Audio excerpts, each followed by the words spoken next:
السلام علیکم ورحمۃ اللہ وبرکاتہ۔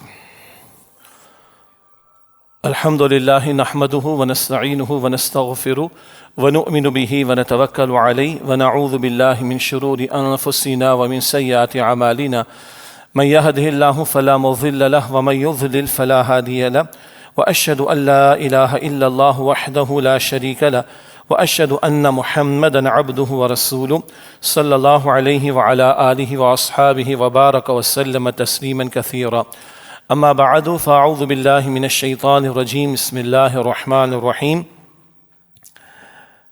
ان الذین هم من خشیۃ ربهم مشفقون والذین هم بآیات ربهم یؤمنون والذین هم بربهم لا یشرکون والذین یؤتون ما آتوا وقلوبهم وجلة أنهم إلى ربهم راجعون اولئک یسارعون فی الخیرات وهم لها سابقون، صدق اللہ العظیم۔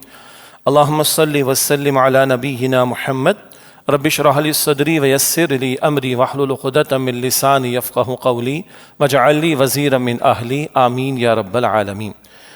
قرآن حکیم کے 18ویں پارے کے آغاز میں سورۃ المؤمنون ہے اور اس کی آیات 57 تا 61 میں نے آپ کے سامنے تلاوت کی ہیں۔ ان آیات کا مفہوم اس انداز سے ہے، ارشاد ہوا سورہ مؤمنون کی آیت نمبر 57 میں، ان الذین هم من خشیۃ ربهم مشفقون، بے شک وہ لوگ کہ جو اپنے رب کی خشیت اور روب کی وجہ سے ڈرتے رہتے ہیں، والذین هم بآیات ربهم یؤمنون، اور وہ کہ جو اپنے رب کی آیات پر ایمان رکھتے ہیں، والذین هم بربهم لا یشرکون، اور وہ کہ جو اپنے رب کے ساتھ شرک نہیں کرتے، کسی کو اس کا شریک نہیں ٹھہراتے، والذین یؤتون ما آتوا وقلوبهم وجیلة، اور وہ کہ جو نیک عمل کرتے ہیں اس کیفیت کے ساتھ کہ ان کے دل خوف زدہ رہتے ہیں، انہم الی ربہم راجعون، کہ بے شک یہ وہ ہیں کہ جنہیں لوٹ کر اپنے رب کی طرف جانا ہے، اولئک یسارعون فی الخیرات، یہ وہ لوگ ہیں جو نیکیوں میں، بھلائی کے کاموں میں تیزی دکھانے والے ہیں، وہم لہا سابقون، اور یہ نیکیوں میں ایک دوسرے سے سبقت کر جانے والے ہیں۔ اللہ تعالی ہمیں ان لوگوں میں شامل فرمائے۔ یہ سورۃ المؤمنون کی چند آیات ہیں، آیات 57 تا 61۔ سورۃ المؤمنون جیسے کہ نام سے ظاہر ہے کہ ایمان والوں کا ذکر اللہ تعالیٰ نے اس میں فرمایا، اور اس کی ابتدائی جو 11 آیات ہیں وہاں اللہ کے رسول علیہ السلام کی ایک حدیث کے مطابق جنت الفردوس پانے والوں کی صفات کا ذکر ہے۔ خود سورہ مؤمنون کی شروع میں بھی ذکر ہے اور حدیث میں اس کا تذکرہ ہوا، اور سورۃ المؤمنون کی پہلی جو 11 آیات ہیں ہمارے یہاں منتخب نصاب کا مطالعہ کرایا جاتا ہے، جو بانی تنظیم ڈاکٹر اسرار صاحب رحمۃ اللہ علیہ نے قرآن حکیم کے منتخب مقامات کے دروس دیے ہیں، بارہا ان کا درس بھی یہاں ہو چکا ہے اور دیگر مقامات پر، اور اس کا حوالہ بھی آتا ہے۔ تو پہلی 11 آیات تو منتخب نصاب کا جو درس ہے اس میں بھی شامل ہے، تیسرے حصے میں۔ البتہ ان آیات میں ایمان والوں کی اکثر ظاہری صفات کا ذکر ہے کہ وہ نمازوں میں خشوع اختیار کرنے والے ہیں، وہ لغو یعنی بیکار باتوں سے بچنے والے ہیں، وہ اپنی امانتوں اور وعدوں کا لحاظ کرنے والے ہیں، وہ اپنی شرمگاہوں کی حفاظت کرنے والے ہیں، وہ اپنی نمازوں کی حفاظت کرنے والے ہیں۔ یہ ظاہر کی جو صفات اہل ایمان کی اکثر وہ وہاں بیان ہوئیں۔ یہاں جو صفات ہیں ان میں سے کئی ایک کا تعلق باطن سے ہے، اور یوں گویا کہ ایمان والوں کی ظاہری صفات بھی اور باطنی صفات بھی اس صورت میں ہمارے سامنے آتی ہیں۔ پھر اگلی بات یہ کہ قرآن حکیم میں جا بجا اللہ تعالیٰ ایمان والوں کی صفات کا ذکر فرماتا ہے، جنت والوں کی صفات کا ذکر فرماتا ہے، تو وہ صفات ہمیں اختیار کرنی چاہیے، اور ان صفات کا بھی ذکر فرماتا ہے برے اعمال کے جو بندے کو جہنم میں لے جانے والے ہیں۔ تو دین کا یہ پورا جو پرسپیکٹو ہے سامنے رہنا چاہیے، یعنی اللہ تعالیٰ کن باتوں سے راضی ہوتا ہے اور اللہ تعالیٰ کن باتوں سے ناراض ہوتا ہے، یہ تفصیلات جا بجا قرآن پاک میں بھی ہیں اور پھر احادیث مبارکہ میں بھی۔ بعض مرتبہ کسی ایک ہی بات کو لے کر بندہ مطمئن ہو جاتا ہے، میں یہ کام تو کر رہا ہوں، جنت میری پکی ہو گئی۔ تو پھر اگر اس نقطے کو بنیاد بنایا جائے تو ایک حدیث مبارک میں آتا ہے کہ من قال لا الہ الا اللہ دخل الجنہ، جس نے کہا کہ لا الہ الا اللہ وہ جنت میں داخل ہوگا۔ تو کیا اس حدیث رسول کا یہ مطلب ہے صلی اللہ علیہ وسلم کہ بس ایک دفعہ مسلمان کے گھر میں پیدا ہو گئے، کلمہ پڑھ لیا، بس ختم ہو گئی بات؟ یقیناً اس کا یہ مفہوم نہیں لیا جا سکتا۔ پھر لا الہ الا اللہ کہنا زبان سے نہیں، دل سے بھی، اور پھر اس کے تقاضوں پر عمل کرنا، یہ تشریحات بتائی جائیں گی۔ تو مختلف آیات میں، مختلف احادیث میں کبھی ایک کبھی دوسرے عمل پر توجہ دلائی جاتی، وہ بات اپنی جگہ درست ہے، کہیں ان اعمال پر کہ جو کرنے والے ہیں، اور کبھی ان اعمال پر کہ جو جہنم کی طرف لے جانے والے ہیں، ان سے بچنے کے لیے توجہ دلائی جاتی ہے۔ تو یہ سارا معاملہ سامنے رہنا چاہیے، یعنی مستقل علم دین میں اضافے کی کوشش کرنا، مستقل قرآن حکیم کو سیکھنے، احادیث رسول کو سیکھنے کی کوشش کرنا، تاکہ پورا پیکیج ہمارے سامنے آئے کہ یہ کرنے کے کام ہیں جو ہمیں انجام دینے، اور یہ نہ کرنے والے کام ہیں جن سے ہمیں اپنے آپ کو بچانے کی کوشش کرنی ہے۔ بعض لوگوں کو ہم دیکھتے ہیں، بھائی میں رزق حلال کما رہا ہوں، بہت اچھی بات ہے، رزق حلال کمانا یہ بھی پتہ ہے کہ ایک فرض ہے، لیکن یہ بھی معلوم ہونا چاہیے کہ رزق حلال کمانا ایک فرض ہے دیگر فرائض کے بعد۔ فرائض تو اور بھی بہت سارے ہیں، بعض لوگ کہتے ہیں نماز ادا کر لیتے باقی چلتا ہے، اگر یہ کر لیا وہ کیا ہوا، نماز تو ادا کر رہے ہیں اور نمازی جنت میں جائے گا۔ بالکل صحیح بات ہے کہ نمازی کی جنت میں جانے کی بشارتیں موجود ہیں، مگر سود خور کے لیے جہنم میں جانے کا ذکر بھی تو موجود ہے، یتیم کا مال ہڑپ کرنے والے کے لیے جہنم کا ذکر بھی تو موجود ہے، وراثت کا مال ہڑپ کرنے والوں کے لیے جہنم کا ذکر بھی تو موجود ہے۔ تو اس نقطے کی اصلاح کی ضرورت ہے کہ یہ تمام امور مستقلاً سامنے رہیں اور اپنے علم دین میں اضافہ کیا جائے، تاکہ سارے امور جو کرنے والے وہ ہمارے سامنے ہوں اور جو نہ کرنے والے وہ بھی ہمارے سامنے ہوں۔ یہ ہے جو دین کا تقاضا ہے، جس کو قرآن پاک فرماتا ہے سورۃ البقرہ کی آیت نمبر 208 میں کہ ادخلوا فی السلم کافہ، اسلام میں پورے کے پورے داخل ہو جاؤ۔ اگلی بات جیسے کہ میں نے عرض کیا کہ سورۃ المؤمنون کے آغاز میں ایمان والوں کی ان صفات کا ذکر ہے جو ظاہر میں دکھائی دیتی، جن کی طرف اشارہ کیا گیا۔ البتہ جن آیات کا اس وقت ہم مطالعہ کر رہے ہیں ان میں کچھ باطنی کیفیات کا تذکرہ بھی سامنے آ رہا ہے، اور وہ باطنی کیفیات بھی بڑی اہم ہیں۔ ایک مشہور حدیث ہمیں بچپن سے یاد ہے، انما الاعمال بالنیات، بخاری شریف اور احادیث کی تمام کتابوں میں ہے کہ اعمال مراد نیکیوں کی قبولیت کا دار و مدار نیتوں پر ہے۔ تو علماء نے اس کے ذیل میں لکھا کہ اعمال 3 قسم کے ہیں، ایک دل سے کیے جانے والے اعمال، ایک زبان سے کیے جانے والے اعمال، اور ایک پورے وجود سے کیے جانے والے اعمال۔ تو اس حدیث میں کہتے ہیں کہ 1/3 دین موجود ہے، انما الاعمال بالنیات، اعمال یعنی نیکیوں کی قبولیت کا دار و مدار نیتوں پر ہے، اور نیت دل کا عمل ہے، باطن کا عمل ہے۔ پھر بہت سے امور ہمیں معلوم ہے، حسد کہاں پیدا ہوتا ہے؟ دل میں، بہت بڑا جرم ہے۔ تکبر کہاں پیدا ہوتا ہے؟ دل میں، بہت بڑا جرم ہے۔ بغض، عداوت کہاں پیدا ہوتی ہے؟ دل میں، بہت بڑا جرم ہے۔ دنیا کی محبت کہاں پیدا ہوتی ہے؟ دل میں، یہ بہت بڑا جرم ہے۔ اچھا، توکل کے جذبات کہاں پیدا ہوتے ہیں؟ دل میں۔ اللہ سے محبت کے جذبات کہاں پیدا ہوتے ہیں؟ دل میں۔ آخرت کی فکر کہاں پیدا ہوتی ہے؟ دل میں۔ اللہ سے امیدیں رکھنا یہ دل کا تعلق ہے، دل کا معاملہ ہے۔ اللہ ہی پر بھروسہ رکھنا دل کا معاملہ ہے۔ شکر کے جذبات اول کہاں؟ دل میں، اعتراف کرو کہ اللہ کی نعمتیں۔ صبر کی کیفیت اول دل میں۔ تو یہ وہ پہلو ہے کہ باطن کے اعمال ان کا بہت بڑا حصہ ہے دین میں۔ یہاں جو بات ہم سمجھ رہے ہیں ابھی سورہ مومنون کی آیات کی روشنی میں، یہاں ایمان والوں کی کئی ایک باطنی صفات کا تذکرہ ہمیں ملتا ہے۔ اب آئیے اس ابتدائی وضاحت کے بعد ایک آخری تمہیدی بات، اور پھر انشاءاللہ آگے بڑھیں گے۔ جو پچھلی آیات ہیں اس سے قبل ان کا مطالعہ تو اس وقت ہم نہیں کر رہے، لیکن پچھلی آیات میں اہل باطل کا ذکر ہے، کفار کا ذکر ہے، اور کفار کا وہ تذکرہ کہ جو یہ معیار سمجھ بیٹھتے ہیں کہ مال ہے، دولت ہے، جائیداد ہے، کرسی ہے، اقتدار ہے، یہ ظاہر کی چمک دمک ہے تو ہم بڑے اچھے ہیں، اور وہ یہ تصور رکھتے ہیں کہ اگر ہم برے ہوتے تو یہ مال تھوڑی ہی ملتا، برے ہوتے تو یہ جائیدادیں تھوڑی ملتی، برے ہوتے تو یہ اختیار تھوڑی ہی ملتا۔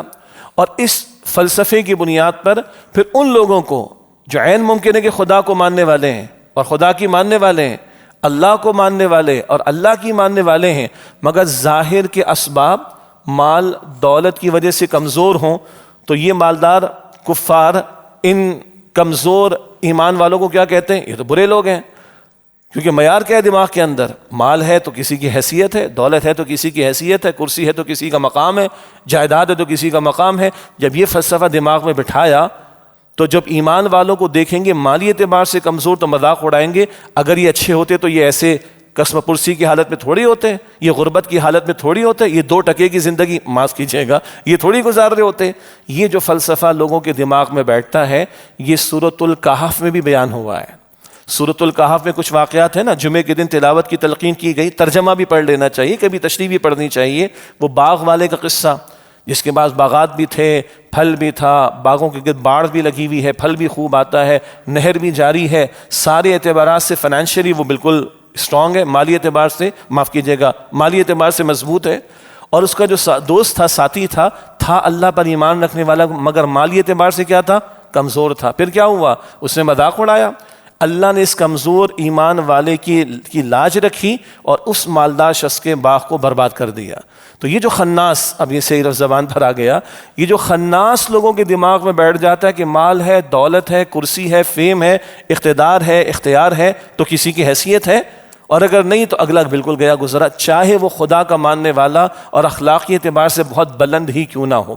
پچھلی آیات میں اس خناس اور فلسفے کی نفی اللہ تعالیٰ نے یوں فرمایا کہ اَيَحْسَبُونَ أَنَّمَا نُمِدُّهُم مِّن مَّالٍ وَبَنِينَ، کیا یہ لوگ گمان کرتے ہیں کہ جو ہم ان کو مال اور اولاد بڑھا چڑھا کر دے رہے ہیں، نُسَارِعُ لَهُمْ فِي الْخَيْرَاتِ، کہ ان کے لیے ہم بھلائیوں میں تیزی کا معاملہ کر رہے ہیں؟ بل لا یشعرون، بلکہ یہ سمجھتے نہیں ہیں۔ ان کا خناس کیا ہے؟ اللہ نفی کر رہا ہے۔ ان لوگوں کا خناس کیا ہے؟ مال دولت کی بنیاد پر کسی کو پرکھنا، یہ ہے تو کسی کی ورث ہے، یہ ہے تو کسی کی حیثیت ہے، اور یہ نہیں ہے تو اگلا بالکل گیا گزرا ہے۔ یہ دنیا پرست، مادہ پرست، مٹیریلسٹک اپروچ رکھنے والے اہل باطل، یہ ان کے فلسفے کی اللہ نے نفی فرمائی۔ سادہ سی بات ہے، اگر اس فلسفے کو، ہم تو ایمان والے نا الحمدللہ، اگر اس فلسفے کو مان لیں تو اللہ کے مقرب لوگوں میں لسٹ میں اوپر کون ہوگا؟ فرعون ہوگا۔ اللہ کے قریبی لوگوں میں اس خناس کے مطابق معاذ اللہ کون قریب ہوگا پھر اللہ کے؟ فرعون ہوگا، نمرود ہوگا، شداد ہوگا، حامان ہوگا، قارون ہوگا، ابو جہل ہوگا، ابو لہب ہوگا۔ سیدھی سی بات، مال بھی ہے، دولت بھی ہے، کرسی بھی، اقتدار بھی ہے، شہرت بھی ہے، لاؤ لشکر بھی ہے، نوکر چاکر بھی ہے، سرداری بھی ہے۔ پھر انبیاء میں سے بعض جو بہت ہی سادہ زندگی گزار کر گئے، اور امام الانبیاء صلی اللہ علیہ وسلم کا لیونگ اسٹینڈرڈ کیا تھا؟ حضور کا معیار زندگی کیا تھا صلی اللہ علیہ وسلم؟ کبھی زکوٰۃ ہی نہ دی، کہاں لے کر جائیں گے؟ معاذ اللہ۔ بعض فقراء صحابہ کو کہاں لے کے جائیں گے؟ تو یہ خناس ہے، اللہ اس خناس کی نفی فرماتا ہے۔ ہاں ایمان والا ہو، اللہ اس کو دنیا کا اقتدار بھی دے سکتا ہے، بادشاہت بھی دے سکتا ہے۔ سلیمان علیہ السلام پیغمبر ہے، بادشاہت بھی ملی۔ داؤد علیہ السلام پیغمبر ہے، بادشاہت ملی۔ جناب طالوت نیک آدمی تھے، بادشاہت ملی۔ ذوالقرنین نیک آدمی، بادشاہت ملی، کوئی مسئلہ نہیں۔ صدیق اکبر کو دولت بھی ملی، عثمان غنی کو دولت بھی ملی، عبد الرحمن بن عوف کو دولت بھی ملی، کوئی ایشو نہیں ہے۔ اس کی نفی نہیں کہ ایمان والے مالدار نہیں ہو سکتے، لیکن یہ خناس کے مال کی بنیاد پر کسی کی حیثیت ہے، یہ خناس قرآن پاک جا بجا اس کی نفی فرماتا ہے۔ اب اللہ تعالیٰ بتا رہے پھر اللہ کے پسندیدہ کون ہے؟ محض مال کی بنیاد پر تو اللہ تعالیٰ کے کوئی پسندیدہ نہیں ہے۔ اللہ کے ہاں پسندیدہ کون ہے؟ اللہ کی حیثیت کس کی ہے؟ اللہ کے ہاں مقام کس کا بلند ہے؟ اب ان کا تذکرہ اللہ فرما رہا ہے۔ اب ہے جو آج کی زیر مطالعہ آیات کا ہم باقاعدہ اہتمام کر رہے ہیں کہ اس کو ہم سمجھیں مختصراً۔ سورہ مؤمنون کی آیت نمبر 57 فرمایا ان الذین هم من خشیت ربهم مشفقون، بے شک وہ لوگ جو اپنے رب کی خشیت، اس کے روب کی وجہ سے ڈرتے رہتے ہیں۔ اچھا، ایک لفظ آتا ہے خشیت، اور میں نے اردو میں ترجمہ کرتے ہوئے ایک لفظ استعمال کیا خوف۔ ان میں فرق کیا گیا ہے۔ ایک خوف کیا ہوتا ہے؟ انسان کسی شیر کو دیکھ لے سامنے سے آتا ہوا، یا بعض ہم ڈی ایچ ایم میں بیٹھے ہیں، پوش علاقوں کے اندر کتے پالنے کا لوگوں کو بڑا شوق ہے، اور عجیب حرکتیں اس میں ہوتی ہیں، وہ میرا بھی موضوع نہیں ہے، بات ہو سکتی ہے اس کے اوپر، لیکن کسی کا بڑا قسم کا خاص نسل والا کتا جو ہے وہ رسی چھڑا کر سڑک پر کسی کے سامنے آ کے کھڑا ہو جائے، تو اب آپ کو کیا مزہ آئے گا یا خوف آئے گا؟ ہم سب کو ہی خوف آئے گا نا۔ تو کسی درندے کو دیکھ کر، آگ لگ گئی بہت بڑی اس کو دیکھ کر، یا کوئی معاملہ اس کے آثار سامنے آ گئے، انتہائی کالی آندھی اور تیز ہوائیں چلنا شروع ہو گئیں، ارے درخت گر نہ جائیں، یہ کیا ہے؟ آثار کو دیکھ کر یا کچھ معاملات کے نتائج کو دیکھ کر یا سوچ کر بندے پر ایک کیفیت طاری ہو، اس کو تو ہم خوف کہتے ہیں۔ خشیت کیا ہے؟ خشیت خاص تو اللہ کے ساتھ اس کا تعلق ہے۔ کسی کی عظمت کی وجہ سے، کسی کی عظمت کی وجہ سے بندہ اس کی رضا کی کوشش بھی کرتا ہے اور اس کی ناراضگی کا ڈر بھی رکھتا ہے۔ ڈر ادھر بھی ہے، مگر ایک وہ ڈر ہے درندے کا، کسی بڑے سے کتے کا، اور جھکڑ چل رہے، آندھیاں چل رہی اس کا، یا کوئی بہت بڑا حادثہ آثار نظر آ رہے کہ پیش آنے والا ہے، وہ خوف الگ شے ہے۔ اللہ کے ساتھ جب خشیت کا لفظ استعمال ہوگا تو اللہ کی عظمت کا احساس، اللہ کی بڑائی کا احساس یہ دل میں ہو بندے کے، اور بندہ اس کی رضا کی بھی کوشش کرے اور اس کی ناراضگی کا ڈر رکھے۔ یہ ہے خشیت الہی جس کا یہاں پر ذکر کیا جا رہا ہے۔ ایک وہ دنیا پرست ہوتے ہیں، دنیا جہاں کی نافرمانیاں کر کے بھی مطمئن بیٹھے رہتے ہیں، اور ایک ایمان والے ہوتے ہیں، ابھی آگے ذکر آئے گا کہ نیکیاں کرتے بھی ہیں تو ڈرتے رہتے ہیں۔ کیا فرق ہے؟ کیا فرق ہوتا ہے کہ ایمان والے نیکیاں کر کے بھی ڈرتے ہیں؟ ابھی ذکر آگے چل کر آئے گا انشاءاللہ۔ تو پہلی بات یہ باطن کی کیفیت، ان الذین هم من خشیت ربهم مشفقون، بے شک وہ لوگ جو اپنے رب کی خشیت اور اس کے روب کی وجہ سے ڈرتے رہتے ہیں۔ اب اللہ کی یہ خشیت اور اس میں یہ پہلو بھی کہ اللہ ناراض نہ ہو جائے، یہ شے بندے کو گناہوں سے روکتی ہے، اور آج اس کی بہت کمی ہے ہمارے یہاں۔ اللہ، میں بھی کمزور ہوں بھائی، یہ باتیں میرے لیے پہلے، آپ کے لیے بعد میں، سیدھی سی بات ہے، بہت کمی ہے اس چیز کی۔ اللہ کی خشیت کا یہ پہلو کہ اس کی ناراضگی کا ڈر بندے کو رہے، یہ شے بندے کو گناہوں سے روکتی۔ اور ہم احادیث مبارکہ میں اور اس کے علاوہ واقعات سمجھتے بھی ہیں، پڑھتے بھی ہیں۔ مشہور وہ واقعہ بخاری شریف میں بھی ہے، احادیث کی اکثر کتب میں، وہ غار والوں کا واقعہ۔ کون سے غار والے؟ 3 غار والے، وہ بارش آئی، غار میں پناہ لی، اور غار کے دہانے پر کیا آ گیا تھا؟ پتھر۔ یاد آ رہا ہے؟ اب تفصیلی واقعہ ہے اور بڑا خوبصورت واقعہ ہے۔ تو تینوں نے اپنے اپنے ایک عمل کا واسطہ اللہ کے سامنے رکھا۔ ایک کون تھا؟ ہاں، دودھ لے کر آتا تھا تو پہلے ماں باپ کو، پھر بچوں کو پلاتا تھا۔ وہ ماں باپ سوئے پڑے رہے، کھڑا رہا، جب اٹھے تو ان کو پیش کیا، پھر اپنے بچوں کو۔ مالک، یہ اگر تیری رضا کے لیے میں نے کیا، اس پتھر کو تو ہٹا دے۔ تو 1/3 پتھر ہٹ گیا تھا۔ دوسرا غالباً وہ تھا کہ جس نے کسی کے ہاں مزدوری کی، وہ چلا گیا، اس کے کسی نے مزدوری کی، چلا گیا، اور بعد میں اس کی بکریوں کو اس نے پالا، اور اتنا سارا ریوڑ بعد میں آیا تو اس کے حوالے اس نے کیا، مالک تیری رضا کی خاطر کیا تو یہ پتھر اور ہٹا دے۔ اور تیسرا وہ تھا کہ جس کو ایک آزاد عورت نے، ایک خوبصورت عورت نے گناہ کی دعوت دی، اور اسے اللہ کا خوف، وہی خوف، ناراض نہ ہو جائے اللہ، اب وہ رک گیا۔ اب اس نے بھی حوالہ دیا، واسطہ دیا، وہ پتھر اللہ تعالی نے ہٹا دیا۔ تو اس حدیث کی روشنی میں یہ بھی بیان ہوتا ہے کہ اخلاص کا عمل، اس کی برکتیں اللہ دنیا میں بھی عطا فرماتا ہے۔ البتہ 3 میں سے ایک کا کیس کیا تھا؟ اللہ کا خوف یا اللہ کی خشیت کہہ لیجئے، اس کی ناراضگی کا ڈر وہ دل میں تھا، اور وہ اس گناہ سے رک گیا۔ کبھی احادیث میں وہ ذکر جو آتا ہے 7 قسم کے افراد اللہ کے عرش کے سائے میں ہوں گے قیامت کے دن، جب اللہ کے سائے مراد عرش کے سائے کے سوا کوئی سایہ نہیں ہوگا۔ یہ بخاری شریف کی روایت ہے۔ اور اللہ کے رسول نے 7 اقسام بیان فرمائی، اور ہر عمل بڑا بھاری عمل ہے اس میں سے ایک کیا ہے؟ تنہائی میں بندہ بیٹھا ہو اور اللہ کی خشیت کی وجہ سے اس کی آنکھوں سے آنسو جاری ہو جائے۔ تنہائی میں اللہ کی خشیت کی وجہ سے اس کی آنکھوں سے آنسو جاری ہو جائیں، تو اللہ کے رسول علیہ الصلوۃ والسلام فرما رہے ہیں یہ شخص بھی اللہ کے عرش کے سائے میں ہوگا قیامت کے دن۔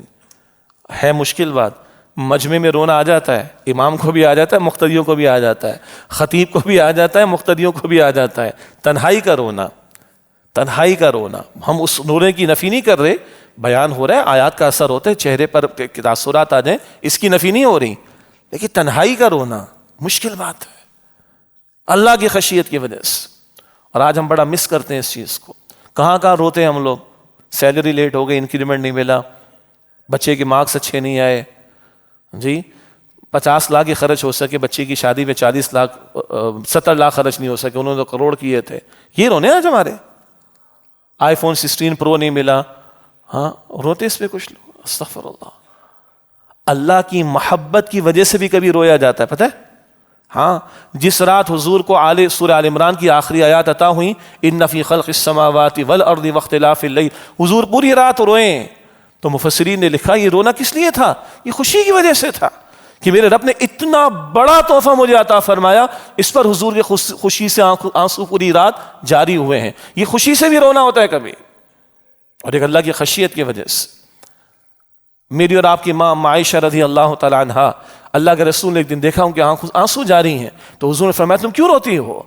میری اور آپ کی ماں، امت کی ماں عائشہ رضی اللہ تعالی عنہا، کبھی گھر کا لیونگ اسٹینڈرڈ بڑا ہلکا ہے اس پر رونا نہیں آیا، حجرہ چھوٹا ہے کبھی رونا نہیں آیا، جگہ کم ہے سونے کی رونا نہیں آیا، 2 مہینے چولہا جل جاتا تھا، 2 مہینے معاف کیجیے گا چاند دیکھ لیتے تھے 2 مہینے نکل جاتے تھے، چولہا نہیں جلتا تھا، اس پر میری اور آپ کی ماں کو رونا نہیں آیا۔ اب جب روئی تو حضور نے پوچھا کیوں روئی ہو تم؟ تو ام عائشہ نے عرض کی کہ یا رسول اللہ مجھے جہنم کی آگ کے خوف نے رلایا ہے۔ ہمارے رونے ہیں یہ؟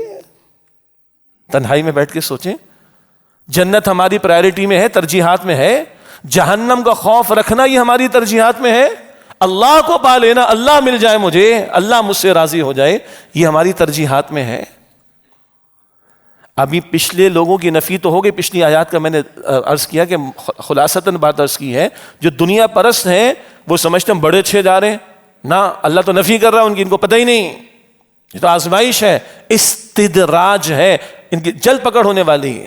لیکن اب جو ہم صفات پڑھ رہے ہیں ایمان والوں کی، آگے ذکر آ رہا ہے کہ یہ ہیں جن کے بارے میں اللہ فرماتا ہے اولئک یسارعون فی الخیرات وہم لہا سابقون، یہ ہیں بھلائیوں میں آگے تیزی دکھانے والے اور یہ ہیں سبقت کر جانے والے، اللہ تعالیٰ ہم ان میں شامل فرمائے۔ تو پہلی بات کیا آ رہی ہے، یہ باطن کا معاملہ ضرور ہے، اللہ کی خشیت دل میں ہو، اس کی محبت بھی، اس کی رضا کا حصول، اس کی فکر بھی، اور اس کی ناراضگی کی فکر بھی، کہ اللہ راضی ہو جائے یہ فکر رہے بندے کو، اور اللہ ناراض نہ ہو، اللہ ناراض نہ ہو، اس بات کی فکر۔ آج کتنوں کو ناراض نہ ہو جائے ہمیں خوف رہتا ہے، کتنوں کی ناراضگی کا خوف رہتا ہے، اللہ کی ناراضگی کا خوف کتنا ہے پتہ چل جائے گا۔ ترجیحات میں مخلوق اوپر ہے یا ترجیحات میں اللہ سبحانہ و تعالیٰ اوپر ہے، چیک کر لیں اس کو، کتنوں کی ناراضگی کا خوف ہمیں ہے اور اللہ کی ناراضگی کا کتنا ہمیں خوف ہے۔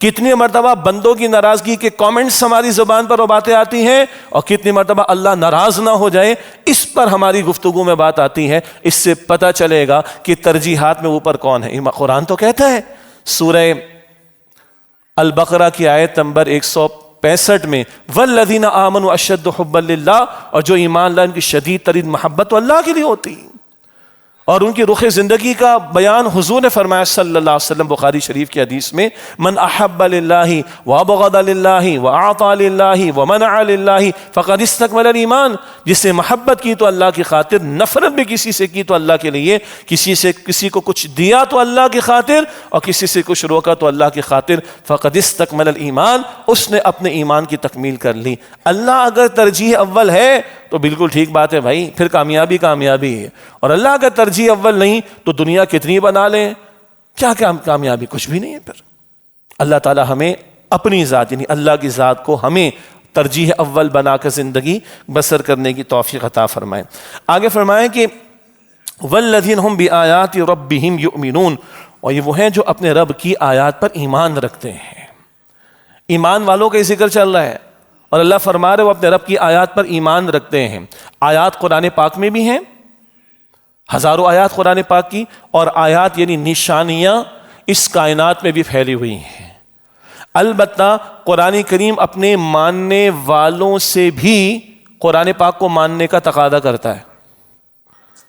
سورۃ النساء ہے، آیت نمبر 136 میں اللہ سبحانہ وتعالیٰ فرماتا ہے نا کہ یا ایھا الذین آمنوا آمنوا باللہ ورسولہ والکتاب الذی نزل علی رسولہ، اے ایمان والو ایمان لاؤ اللہ پر اور اس کے رسول صلی اللہ علیہ وسلم پر، اور اس کتاب پر جو اللہ نے اپنے رسول صلی اللہ علیہ وسلم پر نازل فرمائی۔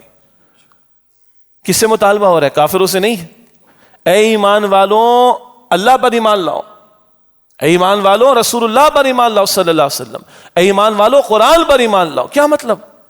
محض زبان سے دعویٰ نہ کرو قرآن کو ماننے کا، دل سے مانو، اور جب دل سے قرآن کریم کو مانیں گے تو لا محال عمل ثبوت پیش کرے گا۔ بھائی جس بچے کے دل میں ہم نے بٹھا دیے کہ تم نے چارٹرڈ اکاؤنٹنٹ بننا ہے،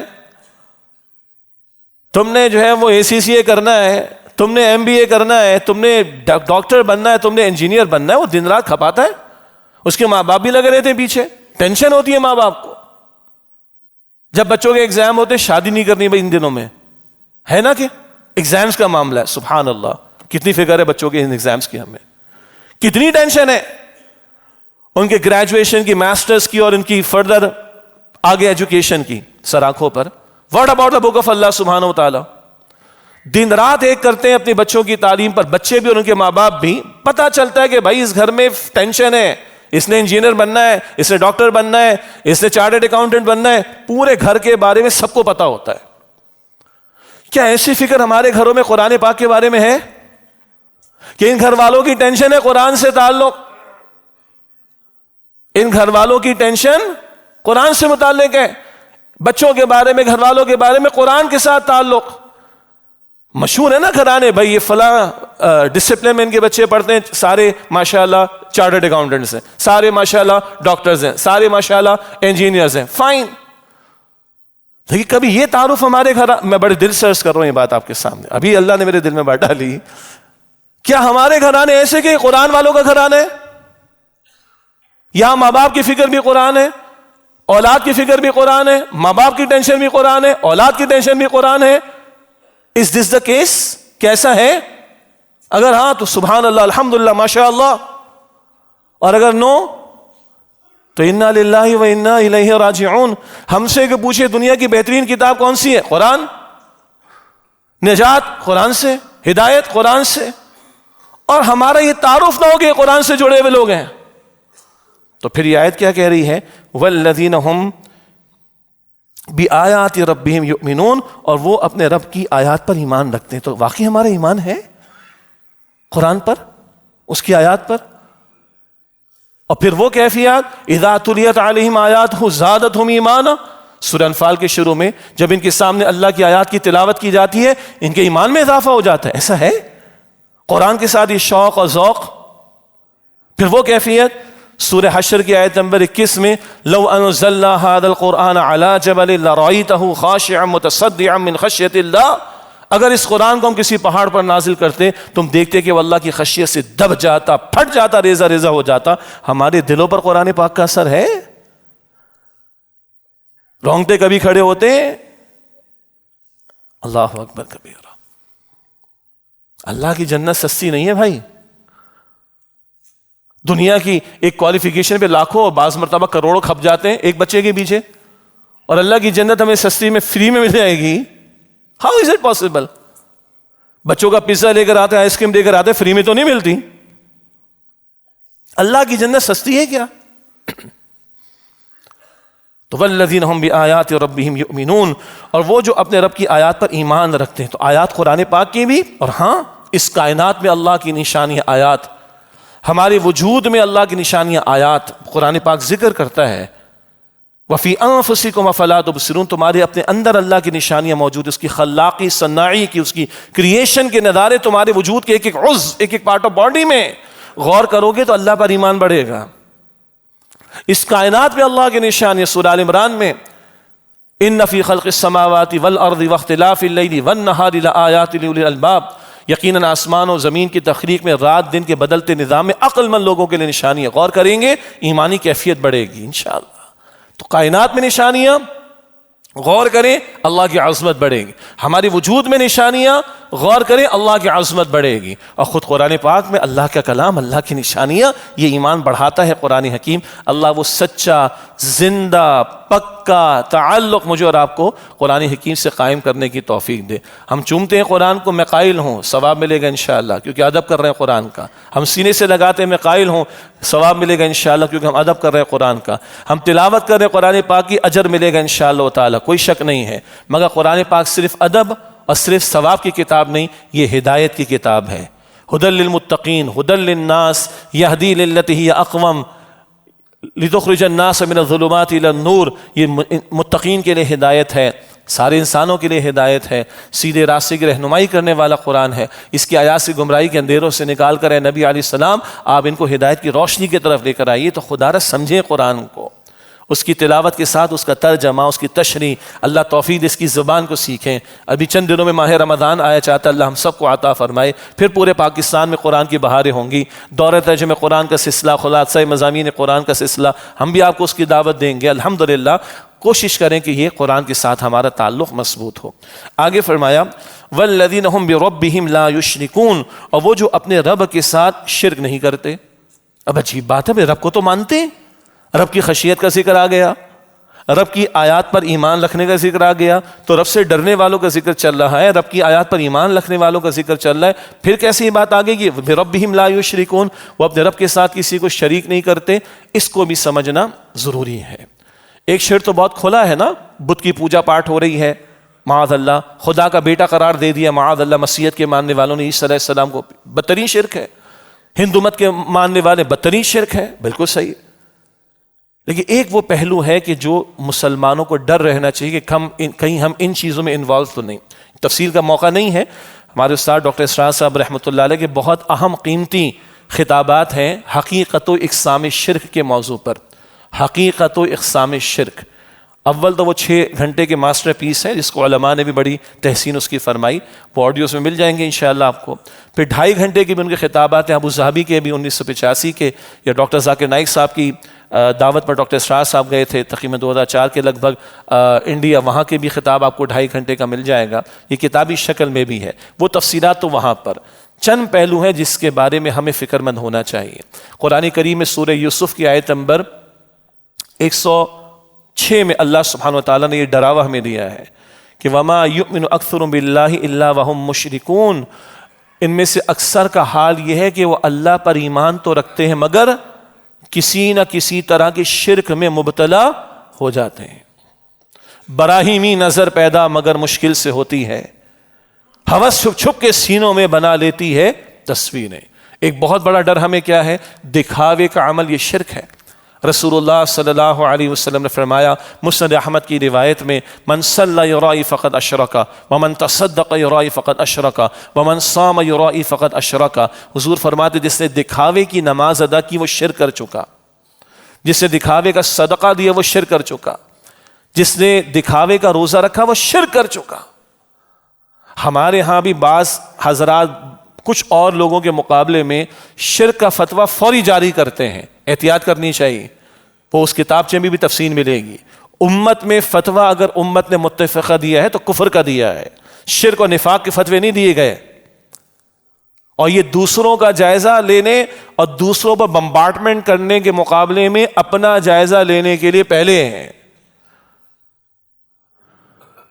تو دل میں اگر خیال آگے کہ فلاں دیکھ رہے تھا نماز کو میں اچھا کر لوں، فلاں کو میں پریزنٹ کروں کہ میں نے یہ کام کیا، میرے نام کی جو پلیٹ لگائی جائے کسی بلڈنگ پر، چاہے وہ ہاسپٹل کی ہو یا مسجد کی ہو کہ جناب فلاں نے یہ کام کیا، میرے نام کے ساتھ حاجی لگوایا جائے، کیوں بھائی؟ For what? نمازی لگواتے ہو اپنے نام کے ساتھ، نماز بھی تو ادا کرتے ہو، دین وائی حاجی صاحب، وائی؟ اور یہ اتنا خطرناک، اللہ میری بھی حفاظت فرمائے، میں بھی کمزور ہوں بھائی، میں نے پہلے ذکر کیا ہے۔ رسول اللہ فرماتے ہیں اس دکھاوے کے شرک و ریاکاری، شو آف کرنا، اس دکھاوے کو شرک کو پہچاننا اتنا ہی مشکل ہے جتنا اندھیری رات ہو، کالی چٹان ہو اور کالی چونٹی رینگ رہی ہو اس پر، کیسے نظر آئے گی؟ اندھیری رات، کالی چٹان اور کالی چونٹی رینگ رہی ہو، جتنا یہ دیکھنا مشکل ہے اس ریاکاری کے عمل کو پہچاننا اتنا ہی مشکل ہے۔ ہماری کیا حیثیت ہے؟ اللہ کے رسول نے دعا سکھائی ہمیں صلی اللہ علیہ وسلم، اللہم طاہر قلبی من النفاق وعملی من الریا۔ سنن نسائی میں روایت ہے، اے اللہ میرے دل کو نفاق سے پاک کر دے اور میرے عمل کو ریاکاری سے، دکھاوے سے پاک کر دے۔ دکھاوے کا عمل شرک ہے، اللہ ہمیں محفوظ رکھے، اللہ ہمیں محفوظ رکھے۔ اور آج کل یہ جو میڈیا کا دور ہے، میں دل کی بات آپ کے سامنے عرض کرتا ہوں، کتنی مرتبہ یعنی ہم جیسے لوگوں کے لیے آزمائش کا معاملہ آتا ہے، جناب ویڈیو ریکارڈ، میں اپنے آپ کو خطاب کر رہا ہوں، سیدھی سی بات، میرے کتنے ویوز ہو گئے بھائی، مجھے کتنے لائکس مل گئے، میرا کتنا فارورڈ ہو گیا ہے، اچھا میری جو ہے وہ گفتگو پر کوئی چھوٹی موٹی رپورٹ آ رہی تو وہ صحیح لکھا ہے کہ غلط لکھا ہے، میں اس چکر میں پڑا ہوں، ویوز کتنے آ گئے، لائکس کتنے مل گئے، ریویوز کتنے آ گئے، فارورڈ کتنی مرتبہ ہو گیا، یہ میری چاہت اگر ہے تو بیڑا غرق ہو گیا پھر۔ اور صحابہ کتنے پیارے لوگ تھے، سیدنا علی ہیں رضی اللہ عنہ، میدان جنگ سجا ہوگا، ایک کافر ہاتھ آ گیا، اس کے سینے پہ سوار ہو گئے اور قتل کرنے لگے، تھوک دیتا ہے وہ شخص، ہم جیسا ہوتا تو بے دردی سے قتل کرتے اس کو، رک گئے سیدنا علی، چھوڑ دیا اس کو، کیوں چھوڑ رہا ہوں مجھے؟ کہ اب تک میں تجھے قتل کر رہا تھا اللہ کی خاطر، اب تو نے یہ کی ہے نا حرکت، تو عین ممکن ہے کہ میرے دل میں تیرے لیے انتقام کے جذبات شامل ہو گئے ہوں اور یہ عمل خالص اللہ کے لیے باقی نہ رہے۔ ایسی تھوڑی اللہ کی قبول نہیں حضرات، سمجھ آئی بھائی بات؟ اب تک تجھے اللہ کے لیے قتل کر رہا تھا میں، مگر تو نے حرکت میرے ساتھ کی تو انتقام کے جذبات آ جائیں تو یہ عمل خالص تیرے لیے باقی نہیں رہے گا۔ اور پھر وہ جو 7 افراد والی حدیث کا ذکر آیا تھا نا، ایک وہ بھی ہے کہ دائیں ہاتھ نے صدقہ دیا ہو تو بائیں ہاتھ کو بھی معلوم نہ ہو۔ ان اعمال کی اللہ کی قدر ہے، اللہ کے ہاں کوانٹٹی میٹر نہیں کرتی، اتنے اعمال نہ، اللہ کے ہاں کوالٹی میٹر کرتی ہے۔ ورنہ بڑے بڑے اعمال جان دی اللہ کی راہ میں، یاد ہے نا وہ حدیث، 3 افراد یہاں بھی ہیں، جان دی، دین سیکھا سکھایا، مال خرچ کیا، اللہ فرمائے گا جھوٹ کہتے ہو؟ سب سے پہلے ان 3 کا معاملہ پیش ہوگا، مسلم شریف کی روایت۔ جان اس لیے دی کہ تمہاری بہادری کے چرچے ہوں، سیکھا سکھایا کہ تمہارے علامہ ہونے کے چرچے ہوں، اور مال خرچ کیا کہ تمہاری تعریفیں کی جائیں۔ یہ ہو گیا دنیا کے اندر، آج تمہارے لیے کچھ نہیں۔ چوٹی کے 3 اعمال شو آف کرنے کے لیے تھے، دکھاوے کے لیے تھے، فرمایا جائے گا اٹھا کے جہنم میں ڈالو ان کو، استغفر اللہ۔ اعمال کرنے ہی نہیں ہیں، اخلاص کے ساتھ کرنے ہیں، اور کرنے کے بعد ان کی حفاظت کرنی، دکھاوا نہیں کرنا۔ اللہ میری، آپ کی، ہم سب کی دکھاوے سے حفاظت فرمائے۔ فرمایا باقی شرک کے اور بھی پہلو ہیں، تفصیل کا موقع نہیں۔ والذین هم بربهم لا یشرکون، اور وہ کہ جو اپنے رب کے ساتھ کسی کو شریک نہیں کرتے۔ والذین یؤتون ما آتوا وقلوبهم وجیلۃ، اور وہ جو کچھ بھی عمل کرتے ہیں، یہاں پہ یؤتون صرف مال خرچ کرنے کے معنی میں نہیں ہے، عمل کرنے کے معنی میں ہے، اور ایک حدیث کا ذکر بھی آئے گا، وہ بھی ہلا دینے والا ایک معاملہ اس میں آتا ہے۔ والذین یؤتون ما آتوا، اور وہ کہ جو کچھ بھی عمل پیش کرتے ہیں، جو عمل بھی نیک کرتے ہیں، وَقُلُوبُهُمْ وَجِلَةٌ، اس حال میں کہ ان کے دل لرزا رہتے ہیں، ڈرتے رہتے ہیں، کیا؟ أَنَّهُمْ إِلَىٰ رَبِّهِمْ رَاجِعُونَ، کہ بے شک انہیں لوٹ کر اپنے رب کی طرف جانا ہے۔ کس بات کا ڈر؟ ایمان والوں کا ڈر کس بات کا؟ تو اما عائشہ نے پوچھا رضی اللہ عنہا، یا رسول اللہ، یہ چوری کرنے والوں کا ذکر ہے کہ وہ ڈرتے ہیں، جو عمل کرتے تو ڈرتے ہیں؟ یہ زنا کرنے والوں کا ذکر ہے، یہ شراب پینے والوں کا ذکر ہے؟ تو حضور فرمایا کہ نہیں، یہ چوری کرنے والوں، زنا کرنے والوں، شراب پینے والوں کا ذکر نہیں ہے عائشہ، یہ نیک عمل کرنے والوں کا ذکر ہے۔ اس میں صدقہ خیرات بھی ہوگا، اس میں نوافل بھی ہوں گے، اس میں اور بھی خیر کے کام ہوں گے۔ جنرلائز کر لیں، اس کو جنریٹ کر لیں کہ یہ تمام اعمال، نیک اعمال کا ذکر۔ اے عائشہ، یہ وہ لوگ ہیں اللہ کے بندے، نماز بھی ادا کرتے ہیں، زکوٰۃ بھی دیتے ہیں، صدقہ بھی دیتے ہیں، روزہ بھی رکھتے ہیں، یہ خیر کے اعمال کرتے ہیں اور ڈرتے ہیں کہ پتہ نہیں قبول ہوں گے کہ نہیں ہوں گے، معلوم نہیں قبول ہوں گے کہ نہیں ہوں گے، پتہ نہیں اللہ قبول کرے گا کہ نہیں کرے گا۔ ایک ہے کافر منافق، وہ گناہ کرتا رہتا ہے، مطمئن بیٹھا رہتا ہے۔ حسن بصری رحمۃ اللہ علیہ فرماتے ہیں کافر منافق گناہ کرتا ہے، بیٹھا رہتا ہے، کوئی ٹینشن ہی نہیں، اور مومن نیکیاں کر کے ڈرتا ہے۔ ڈر نہیں لگے گا وہ شہید کی ساری زندگی برباد، وہ کہہ رہے میں شہید ہوا، مال خرچ کرنے والے کا عمل برباد، سیکھنے سکھانے والے کا عمل برباد، کس وجہ سے؟ دکھاوا آ گیا اس میں، ڈر اس بات کا ہے۔ بتائیے قرآن کیا ہماری ذہن سازی کرتا ہے، کیا اللہ کے رسول تربیت فرماتے ہیں؟ اعمال کرنے کے بعد کچھ دماغ میں آنا چاہیے کہ میں نے کچھ کیا ہے، کوئی بڑائی میں نے بڑے بڑے اعمال کر لیے، بے نمازی کو دیکھ کر میں تکبر میں آؤں کہ یہ تو بے نمازی جہنم میں جائے گا، استغفر اللہ۔ سیدنا عمر جیسے آدمی، صحابی، خلیفۃ المسلمین رضی اللہ عنہ، وہ فرما رہے بس اللہ جانے ہی دے مجھے، برابر سرابر چھوٹ جاؤں، اللہ پوچھے نہ، جانے دے، بس یہی بہت بڑی بات ہوگی میرے لیے۔ ہماری اوقات کیا ہے کہ ہم اپنے کچھ اعمال پہ کچھ اپنے آپ کو سمجھیں کہ ہم نے کچھ کیا اور ہمارا کچھ ہے کمال، استغفر اللہ۔ اللہ ہمیں تکبر سے بچائے، اور یہ خشیت، یہ خوف کا پہلو پتہ نہیں اللہ قبول کرے گا نہیں کرے گا۔ ہاں حدیث میں ہے کہ الایمان بین الخوف والرجاء، ایمان خوف اور امید کی درمیانی کیفیت کا نام ہے۔ اللہ کی رحمت کی امید رکھنی ہے اور اللہ کی پکڑ کا خوف رکھنا ہے، مگر اپنے اعمال پر تکیہ نہیں کرنا۔ حضور کی واضح حدیث ہے علیہ السلام، تم سے کوئی اپنے عمل کی بنیاد پر جنت میں داخل نہ ہوگا۔ عرض کی گئی آپ بھی، کہا میں بھی نہیں، جب تک کہ اللہ کی رحمت شامل حال نہ ہو۔ باقی کسی کی اوقات کیا ہے؟